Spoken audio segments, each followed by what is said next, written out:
To new friends.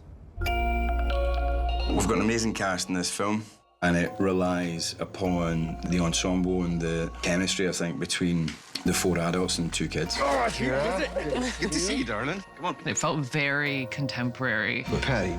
Oh, that's very kind of you, man. We'll get the car, okay? I think that we've all been a bit over-therapized and we over-empathize, and it leads to us ignoring some of our more intuitive responses. And I think the movie really exploits that experience. Oh, these are great. I think, Agnes, that yours is the best. I thought it was a real opportunity to build on some of the themes and to look at, say, toxic masculinity and how Paddy's character is this sort of bad mentor. Patty, you're terrible. Terrible. You do not know the half of it. Paddy, apparently a doctor, but really he's much more about family life and country life, it seems. I would have felt the back of my dad's hand by now. People that are vulnerable are very easily persuaded. And I think Patty sees that in the Dalton family. Patty is kind of a larger-than-life character who thinks that, you know, you should go back to your primal instincts. She? Cheeky bastard. Should have brought my rifle. And act on them and not be so constricted by social conventions. I promise I'll go really slowly. But legally... I won't call the fun police if you don't. Come on, please. It's hard to say no, isn't it? Paddy seems to be, at times, a healthy expression of modern masculinity. But he's got a much more old-school version of that. Listen, my dad always used to say you have to work really hard at life, otherwise you will amount to nothing. And one of the things that the film does is it's constantly playing with what's acceptable and what is not acceptable. Is this chair free? It's fun writing somebody that is devilish. That's my boy. That narcissism, I suppose, of somebody who craves attention and loves to push people's buttons. I fundraise for sustainable fishing and for eco-labeling on packaging. That kind of pescatarianism is a privilege. He's toxic with it, but he balances it with something to sweeten it. Too many people these days are afraid of honest debate, aren't they? We're all too fucking polite. I enjoyed everything about working with James. He is 100% like the most dedicated professional actor you could ever work with, and he is just phenomenally gifted. Oh, well, that is very sweet of you to say. The character that he plays is this incredibly overbearing, confident, sort of force of nature.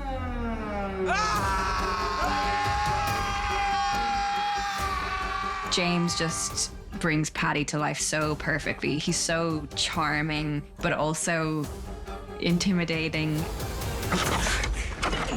Whoop. Sorry, mate, it slipped. Jesus, Ben, you have no problem standing up to me, but you won't say shit to him. Louise, she is a helicopter mom.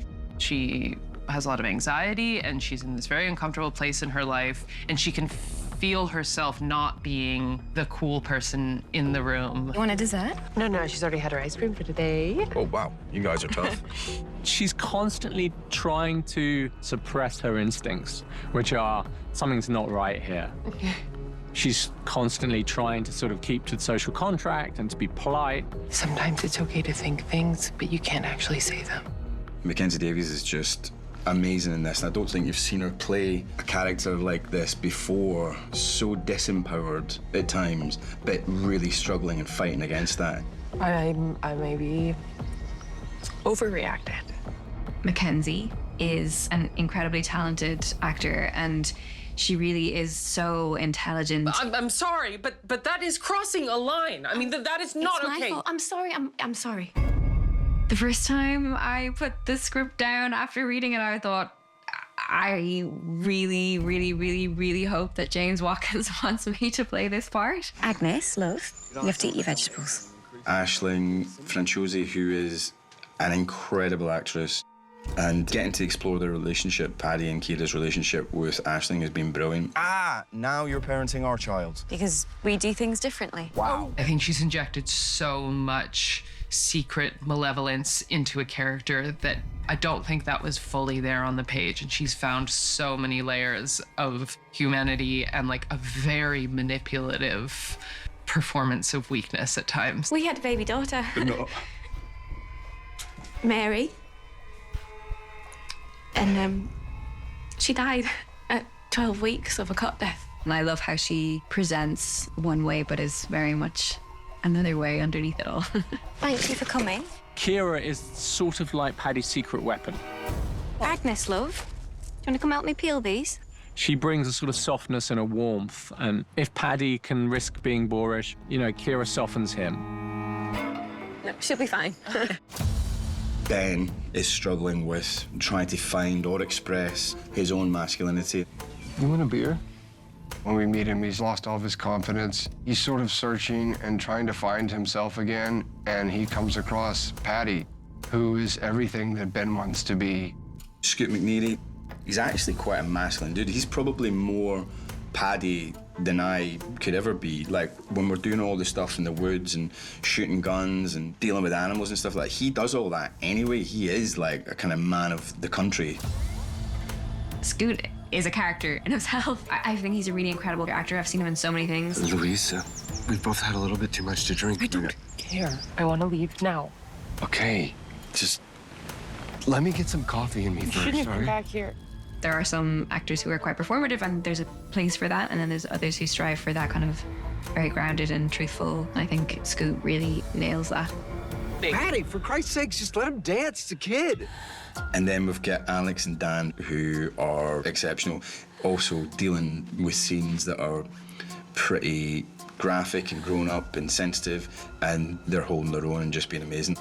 Daniel plays Ant, and I just want to say first and foremost that this is his first film, and he is so good. He's so natural, and he's also just a lovely kid.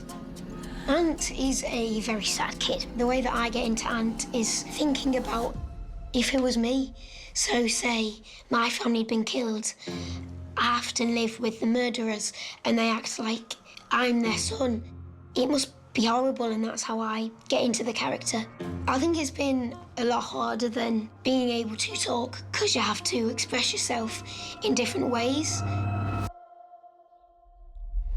Dan was a real find. He was so in it. His imagination went to that place and he was there, which is what the best actors do. They shut everything out and they are just living the truth of the moment. I don't understand. Agnes is played by Alex wonderfully. Mom! Agnes, indoor voice. Not indoors. She's a very anxious child. I actually did some research on what it feels and looks like to have anxiety. We can't leave him there. We can't leave him there. And she has her comfort bunny, Hoppy. Dad, look, they found Hoppy. Oh, great. Oh, I'm so sorry, Agnes. I think an animal must have got to him.